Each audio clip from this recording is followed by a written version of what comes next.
آیت نمبر 6، وَكَذَلِكَ يَجْتَبِيكَ رَبُّكَ، اور اسی طرح تمہارے رب تمہیں منتخب کر لیں گے۔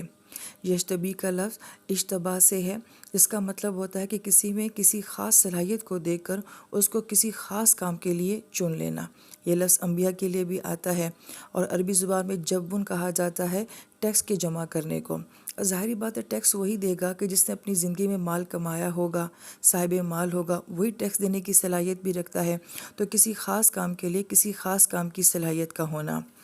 اس کے ساتھ ربو کا لفظ آتا ہے کہ اگر کسی بھی انسان کے پاس کوئی خاص صلاحیت ہے، اس میں اس کا کوئی کمال نہیں ہے، ایک تو یہ اللہ تعالیٰ کا فضل ہوتا ہے، اور ربو کا لفظ ہمیں یہ بتاتا ہے کہ صلاحیت کے ساتھ عاجزی کا ہونا بہت ضروری ہے۔ فخر نہ ہو، تکبر نہ ہو، مان نہ ہو کہ مجھ میں یہ صلاحیت ہے۔ لیکن یہاں پہ ایک اور اہم بات یہ ہے کہ صلاحیت کے ساتھ مقصد کا ہونا بہت ضروری ہے، کیونکہ صلاحیت دی ہی اس وجہ سے جاتی ہے کہ اس کو کسی خاص مقصد میں استعمال کرنا ہے۔ تو اگر صلاحیت اور مقصد ہے تو پھر تو یہ کمال ہے، لیکن اگر صلاحیت کے ساتھ کوئی مقصد یا کام نہیں ہے تو پھر یہ بوجھ ہے۔ اور پھر فرمایا وَيُعَلِّمُكَ مِن تَأْوِيلِ الْأَحَادِيثِ، اس کا ایک ترجمہ یہ کیا جاتا ہے کہ اور وہ تمہیں تمام باتوں کا صحیح مطلب نکالنا سکھائے گا، اور اس میں خوابوں کی تعبیر کا علم بھی آ جاتا ہے۔ لہٰذا اس لفظ کے اندر بہت تفصیل ہے جس کو تفسیر سے ہی جانا جا سکتا ہے۔ لیکن بہرحال یعلمو کا لفظ اسی سے لفظ تعلیم بھی ہے، اور تعلیم کے لیے ایک ماحول چاہیے ہوتا ہے، وقت چاہیے ہوتا ہے، پھر کہیں جا کے یہ عمل ممکن ہوتا ہے۔ تو گویا کہ مختلف حالات، مختلف ماحول میں مختلف انداز کے ساتھ جو علم حاصل ہوتا ہے اس کو تعلیم کہا جاتا ہے۔ اور تعویل کا ایک معنی یہ بیان کیا جاتا ہے کہ ماضی، حال اور مستقبل کو مد نظر رکھ کر کسی معاملے کی صحیح تشخیص کرنا، اس کا صحیح مطلب نکالنا۔ اس پہ مزید جو ہے وہ احادیث کا لفظ آتا ہے جو کہ حدث سے ہے، اور حدث جو ہے وہ نئی بات کو کہا جاتا ہے، کسی نئے واقعے، کسی نئے معاملے کو کہا جاتا ہے۔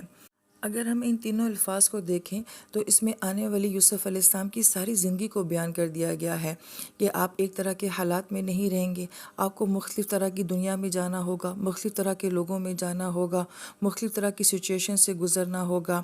اور پھر زندگی میں اتنے زیادہ امتحانات اور مراحل سے گزرنے کے بعد پھر جو ایک آپ کو خاص قسم کا فہم حاصل ہوگا، اس کو تعویل الاحادیث کے ساتھ بیان کیا گیا ہے۔ پھر آیت میں فرمایا گیا وَيُتِمُّ نِعْمَتَهُ عَلَيْكَ وَعَلَىٰ آلِ يَعْقُوبَ، اور وہ اپنی نعمت کو تمام کرے گا، پورا کرے گا تم پر اور آل یعقوب پر، کما جیسے کہ اتمہا علی ابویک من قبل ابراہیم و اسحاق، جیسے کہ اس سے پہلے تمہارے جو والدین تھے ابراہیم علیہ السلام، اسحاق علیہ السلام، ان پہ اللہ تعالیٰ نے اپنی نعمتوں کو مکمل فرمایا۔ اب یہاں پہ یتمو کا لفظ آ رہا ہے، تمام کا لفظ۔ ایک اکمال ہوتا ہے، ایک اتمام ہوتا ہے، اس کو آپ آل عمران میں جان چکے ہیں کہ اگر ایک کام دیا جاتا ہے کہ آپ نے اس کو 2 گھنٹے میں مکمل کرنا ہے، آپ نے 2 گھنٹے میں اس کو مکمل کر دیا، یہ اتمام ہو گیا، آپ نے اس کام کو مکمل کر دیا۔ لیکن وہ کام کس معیار کے ساتھ کیا، کس خوبصورتی کے ساتھ کیا، اس کا تعلق جو ہے وہ اتمام کے ساتھ ہوتا ہے۔ اور یہ لفظ قرآن پاک میں نعمت کے ساتھ آتا ہے کہ اللہ تعالیٰ پوری پرفیکشن کے ساتھ، پورے کمال کے ساتھ، پورے اہتمام کے ساتھ اپنی نعمت کو اپنے بندوں پہ پورا فرما دیتے ہیں۔ اور پھر نعمت کا لفظ صراط الذین انعمت میں کہ کسی چیز کا سہولت کے ساتھ ہونا، آرائش کے ساتھ ہونا، آسانی کے ساتھ ہونا، سکون کے ساتھ ہونا۔ تو گویا کہ اس لفظ کے اندر ہر طرح کی آسانی، خوبصورتی اور راحت کو بیان کر دیا گیا ہے۔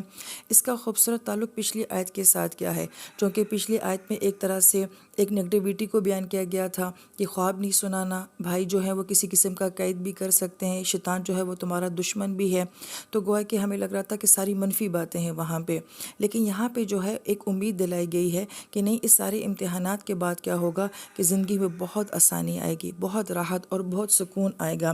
لہٰذا ہمیں یہاں پہ اولاد کی تربیت کے لیے جو خوبصورت نقطہ سمجھایا گیا ہے کہ ہمیں اپنی اولاد کو مشکل حالات کے لیے بھی تیار کرنا ہے،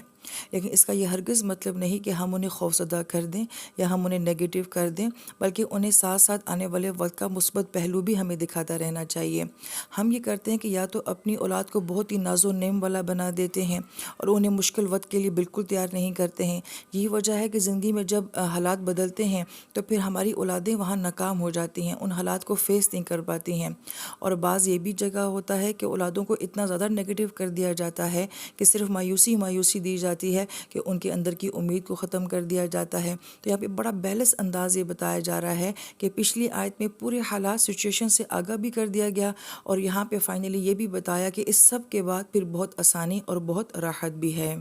یعنی کہ اپنی اولاد کو اچھے مستقبل کی امید بھی دلانی چاہیے۔ اور پھر آیت میں ابراہیم علیہ السلام اور اسحاق علیہ السلام کا ذکر کیا گیا ہے، تو اپنی اولاد کو اپنے آباء و اجداد کا تعارف کرانا، اپنے بڑوں کی شناخت کروانا کہ ان کا دین کیا تھا، ان کی قربانیاں کیا تھیں، تمہاری تاریخ کیا ہے، تمہارا خاندان کیا ہے، اور یہ تربیت اولاد میں کیوں بہت ضروری ہے کہ ہماری اولادوں نے ساری زندگی ہمارے ساتھ نہیں رہنا ہوتا، انہوں نے باہر کے ماحول میں، باہر کی دنیا میں جانا ہوتا ہے،